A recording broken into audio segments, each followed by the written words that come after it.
Hello everybody, this is the latest product from Precision Trading Systems, which is called the Markov Frisson indicator. It's looking at a whole group of different states that 3 different EMAs can be in, and when it finds matches it tells you how many matches there are. 16, and 16 are pointing up. So this is quite extraordinary. So some of them went down, but 100% of them all finished above the price here, which is quite unusual. So first of all, let's look at what it does. Look at the colors and everything. So the forecast plot has got opacity. If you change it to 30, it gets clearer. If you change it to 100, it takes over the whole page. So let's have a white one. Let's have size 4. I like black. So are we happy with the color? Then I'll begin. I've got this user input. So 0 means you're not taking any of them out. Even with none of the outliers removed, we still have 100% up plots for Apple. We're using a daily chart for this first demonstration, and there's a big difference between daily charts and real-time charts, which you have to understand at the early stage. So the real-time one is looking at the time of the bar, and then it's finding the time of the bar on previous times when the states were matched. So the daily chart and the weekly chart and anything else above is not looking at the time of the bar, so it's much more pure and much more relaxed. So that's an important thing to understand. So these are the 3 EMAs. You can put in anything you like here. So then we get 52 matches, and 98.08% of those are pointing up. 10 outliers, and then we have a plot going up. So some of the outliers were right up here.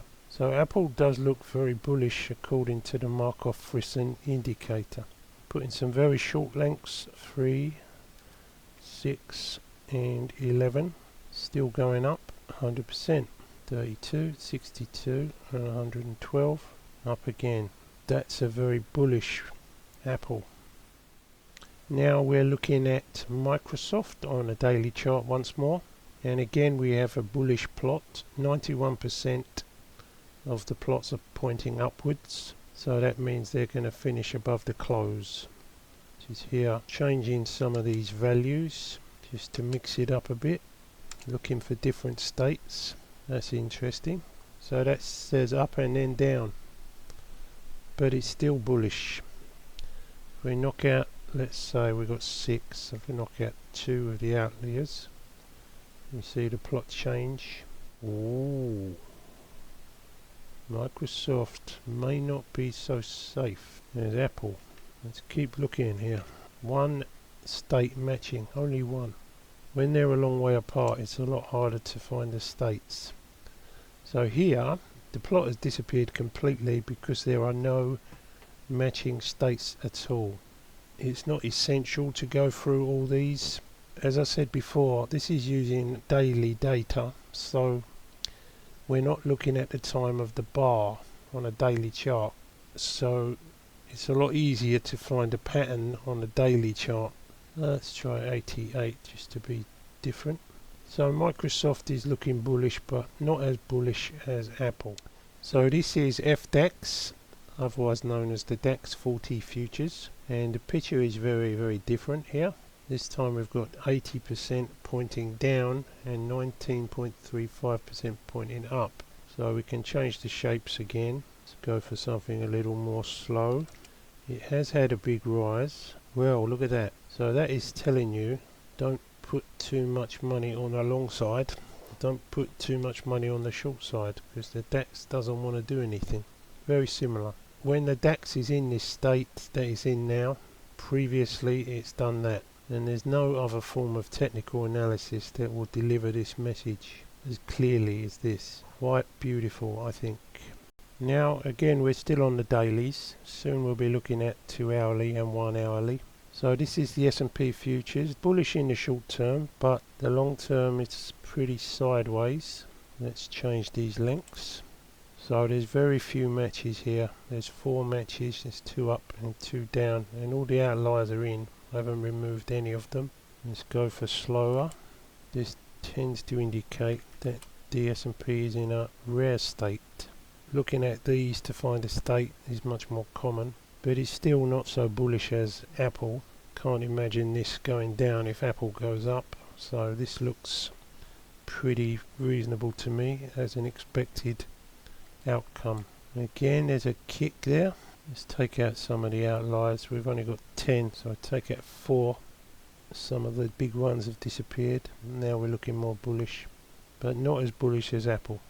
So this is the Russell index.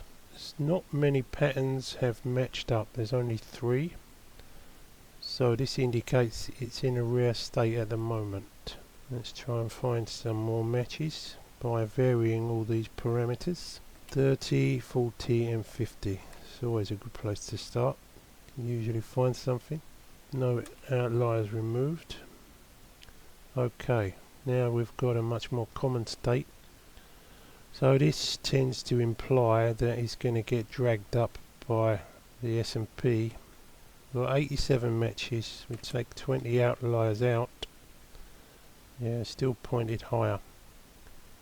So overall, we have a reasonably bullish US market coming up, according to this.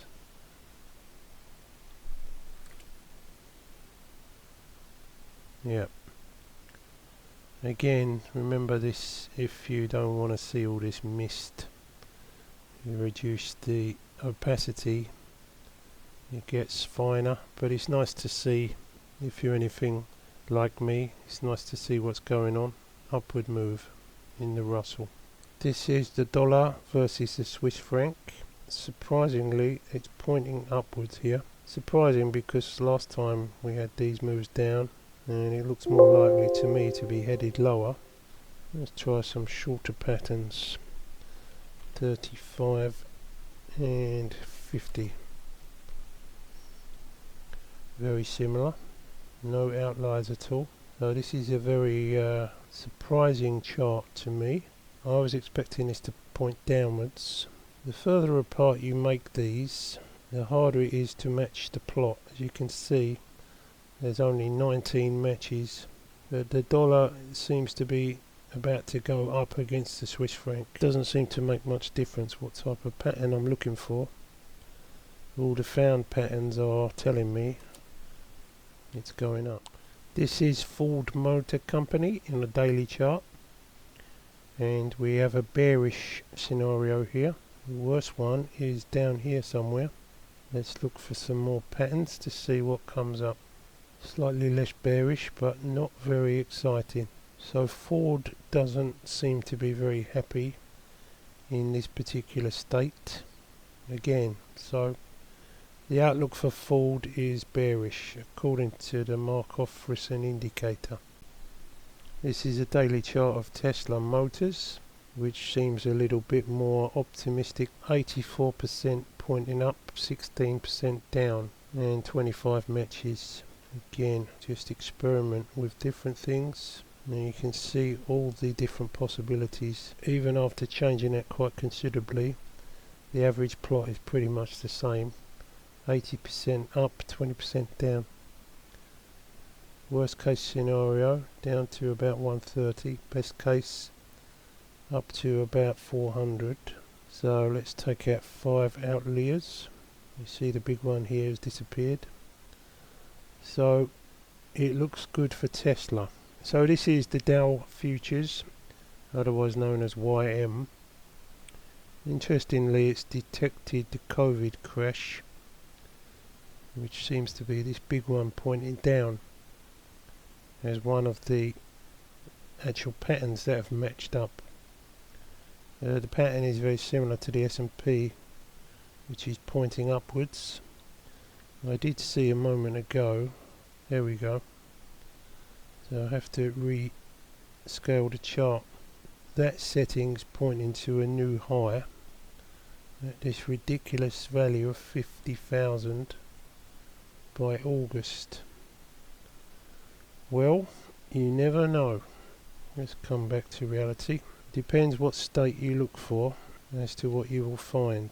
Like looking for things generally helps you to find them. The main thing is that all the plots I've looked at on camera and off camera for the Dow are pointing up by a fairly good percentage. So this is now a 2-hour chart of the DAX, and this clarifies the point about using the time of the bar.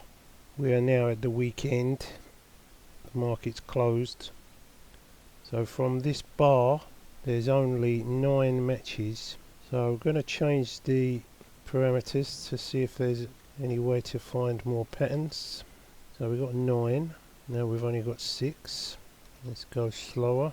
Now we've only got 5. So generally the DAX is looking up, but because I'm now using a 2-hour chart, it's only looking for Markov states that have the same timestamp. So this is why there's so many more readings on a daily chart. So this is the Markov Frisson when it's applied to the Nasdaq futures, and this is 240 minutes. So the date today is the 15th of March 2025, and if we look at the projections, we've got 8 projecting upwards and 5 projecting downwards. I've put in this feature to remove some outliers, so it's not worth mucking around with 1 or 2. You just take out like 5 if you've got enough. Now watch what happens to the average plot and these outputs. So it goes up to 75% up and 25% down. So this is saying that the Nasdaq is likely to rally roughly up to about 20,400 by sometime near the beginning of April. Very oversold, but technicals, there's a double top, and the minimum target for a double top is the height from the neckline to the top, which is pretty much where it went to. So it is believable, even though there's a lot of bearish sentiment around. Still with the DAX now, and now we've got an hourly chart, 60 minutes, and only 6 matches, 50-50 up and down. So with these ones, with the slower ones, we've got a very strong upward plot, but there is only 1 match. So I wouldn't trust when there's only 1 matching result. So now this is an hourly chart of Goldman Sachs, GS, and there are 7 matches, but the average is pointing up because the ones that went up more than the ones that went down. Just try some different speeds. Let's see what we get. Only 1 match. So this is Tesla Motors again, looking at a 30-minute chart, and these lengths we're looking at are quite short, which results in kind of noise. Because they're very short, they're going to change a lot, so the patterns are easier to find. This is Nasdaq Micro Futures, and we're looking at 30 minutes. The Nasdaq is telling us that it's going to be all over the place on Monday and Tuesday. This is ZB 30-year Treasury Bond Futures, and what I've done here to illustrate the randomness is to overlay 3 different instances of the indicator, and you can see it's complete chaos as to what to expect from the next few days. This is a 10-minute chart, and the smaller the time frame we get into, the more random and chaotic the predictions become. So this is the S&P futures, and it's still a 10-minute chart. And if you remember, there was a black plot, and that one's completely disappeared, meaning it hasn't found a pattern. So this is a 10-minute chart of Etsy, and these are more consistent. You can see here the expected opening, and the next day, and the next day. This is where the volatility comes, and in between it's much more quiet. So Etsy is looking to be slightly lower. This is a 45-minute chart of Etsy, and there's a lot less plots, but the longer term projection going out to roughly April the 1st.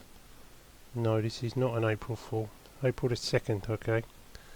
So these are all pointing upwards slightly. So we're now on a 1 minute chart of cable, the pound dollar, and we can see 60% up, 40% down. This is out of 10, but the thing you can notice is the 60% up is being measured at the end of the array bar value, which is set to 99. If you've got array bars set to here, there would be a lot more down moves, as I can demonstrate. That looks like about 55. It should stop us roughly here. Array bars just means how many bars forward it goes. So now 80% of the moves are down. So this is V for Visa, and we've got 200 days of 1 minute data, and there's only been 2 patterns found. So you can increase the number of days, and typically you'll get more splay lines as a result, but this is not always the case. And if we're in a very long term move up, so now we've got 4 after increasing. So Visa looks to be headed upwards a little. After this shape is completed, Visa looks to be heading up to here, because this would be a breakout if it completes this shape. Visa is definitely one to watch.